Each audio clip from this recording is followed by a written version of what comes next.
നമസ്കാരം. നിരവധി സുരക്ഷാ മാനദണ്ഡങ്ങളും നടപടിക്രമങ്ങളുമൊക്കെ പാലിച്ചതിന് ശേഷം മാത്രമേ വിമാനത്തിന് പറന്നുയരാൻ സാധിക്കുകയുള്ളൂ.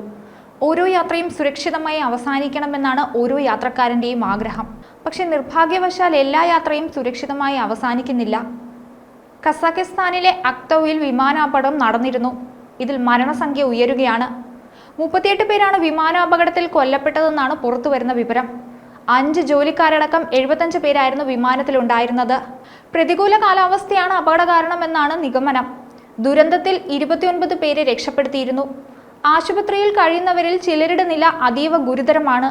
ഇവരിൽ 11ഉം 16ഉം പ്രായമുള്ളവരടക്കം 5 പേരുടെ നില അതീവ ഗുരുതരാവസ്ഥയിലാണ്. മരണസംഖ്യ ഇനിയും ഉയർന്നേക്കുമെന്നാണ് കരുതുന്നത്. അസർബൈജാൻ എയർലൈൻസിന്റെ വിമാനമാണ് തകർന്നത്.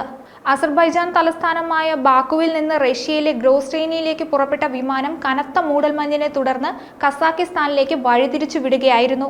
പക്ഷിക്കൂട്ടത്തെ വിമാനം ഇടിച്ചതാകാൻ സാധ്യതയുണ്ടെന്നും പറയുന്നുണ്ട്. പിന്നാലെ വിമാനം അടിയന്തര ലാൻഡിങ്ങിന് അനുമതി തേടി. അതിനുശേഷം തകർന്നു വീണ് കത്തി അമരുകയായിരുന്നു. നിലം തൊട്ട ഉടൻ തന്നെ വിമാനം തീഗോളമാവുന്ന കാഴ്ചയാണ് ദൃശ്യങ്ങളിൽ നിന്ന് വ്യക്തമായത്. ഇതിന്റെ ദൃശ്യങ്ങൾ പ്രദേശവാസികൾ പകർത്തുകയും എക്സിൽ വ്യാപകമായി പ്രചരിക്കുകയും ചെയ്തിട്ടുണ്ട്. അപകടത്തിന് മുന്നോടിയായി വിമാനം ആകാശത്ത് വട്ടമിട്ട് പറന്നിരുന്നുവെന്നാണ് ദൃക്സാക്ഷികൾ പറയുന്നത്. അടിയന്തര ലാൻഡിങ്ങിന് അനുമതി തേടിയുള്ള അപേക്ഷ പരിഗണിക്കുന്നതിനിടെയാണ് തകർന്നു വീണത്. പ്രാദേശിക സമയം ബുധനാഴ്ച ഉച്ചയോടെ അപകടമുണ്ടായെന്നാണ് റിപ്പോർട്ടുകൾ. അസർബൈജാൻ, കിർഗിസ്ഥാൻ, കസാഖിസ്ഥാൻ, റഷ്യ എന്നിവിടങ്ങളിൽ നിന്നുള്ള യാത്രക്കാരാണ് അപകടത്തിൽപ്പെട്ടത്. കാസ്പിയൻ കടലിന് മുകളിലെ പക്ഷികൾ വിമാനങ്ങൾക്ക് ഭീഷണിയാകാറുണ്ടെന്ന് പറയാറുണ്ട്. താഴ്ന്നു പറന്ന വിമാനം നിലത്ത് തട്ടിയ ശേഷം തീപിടിക്കുകയായിരുന്നു. വലിയ പക്ഷി വിമാനത്തിൽ ഇടിച്ചതാകാം അപകടത്തിന് കാരണമെന്നും ഒരു വിഭാഗം പറയുന്നുണ്ട്. കസാഖിസ്ഥാനിലെ അക്ടാബു നഗരത്തിന് സമീപമാണ് അപകടമുണ്ടായത്. അപകടത്തിൽപ്പെട്ട വിമാനത്തിലുണ്ടായിരുന്നവരിൽ 42 പേർ അസർബൈജാൻ പൗരന്മാരാണ്. 16 റഷ്യൻ പൗരന്മാരും 6 കസാഖിസ്ഥാൻ പൗരന്മാരും 3 കിർഗിസ്ഥാൻ പൗരന്മാരും വിമാനത്തിലുണ്ടായിരുന്നുവെന്നാണ് വിവരം. അപകടത്തിന് പിന്നാലെ കസാഖിസ്ഥാൻ ഉപപ്രധാനമന്ത്രി പ്രതിനിധി സംഘവുമായി കൂടിക്കാഴ്ച നടത്തിയിരുന്നു. ഇതിലാണ് മരണസംഖ്യ സ്ഥിരീകരിക്കപ്പെട്ടത്. മരിച്ചവരെ തിരിച്ചറിയാനുള്ള ശ്രമങ്ങളും പുരോഗമിക്കുകയാണ്. എംബ്രയർ 190 എന്ന വിമാനമായിരുന്നു അപകടത്തിൽപ്പെട്ടത്. ലോകത്തെ തന്നെ ഞെട്ടിച്ച മറ്റൊരു വിമാനാപകടം ഉണ്ടായത് 1977 മാർച്ച് 27-നായിരുന്നു. ലോകം ഞെട്ടലോടെയാണ് ആ വാർത്ത കേട്ടത്. 2 വിമാനങ്ങൾ കൂട്ടിയിടിച്ച് 583 പേർ മരിച്ചിരുന്നു.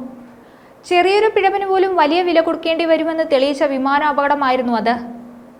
അമേരിക്കൻ വിമാന കമ്പനിയായ ബോയിങ്ങിന്റെ വിമാനങ്ങൾ കൂട്ടിയിടിച്ചാണ് അപകടമുണ്ടായത്. സ്പെയിനിലെ ടെനറീഫ് ദ്വീപിലെ റൺവേയിൽ വെച്ചാണ് ഡച്ച് വിമാന കമ്പനിയായ KLMന്റെ വിമാനവും അമേരിക്കൻ കമ്പനിയായ പനാമിന്റെ വിമാനവും കൂട്ടിയിടിച്ചത്. സ്പെയിനിലെ ഗ്രാൻ കനേറിയ വിമാനത്താവളത്തിലേക്കുള്ള വിമാനങ്ങളായിരുന്നു രണ്ടും. എന്നാൽ ഗ്രാൻ കനേറിയയിലെ ബോംബ് സ്ഫോടനവും ബോംബ് ഭീഷണിയും തുടർന്ന് വിമാനത്താവളം താൽക്കാലികമായി അടച്ചതുകൊണ്ട് ഈ 2 വിമാനങ്ങളടക്കം 5 വിമാനങ്ങൾ ടെനറീഫ് ദ്വീപിലെ ലോസ് റേഡിയോസ് വിമാനത്താവളത്തിലേക്ക് വഴിതിരിച്ചു വിട്ടു. പനാമിന്റെ വിമാനത്തിൽ 19 ക്രൂ അംഗങ്ങൾ അടക്കം മൊത്തം 380 യാത്രക്കാരുണ്ടായിരുന്നു. KLMന്റെ വിമാനത്തിൽ ഫ്ലൈറ്റ് ക്രൂ അടക്കം 248 യാത്രക്കാരും.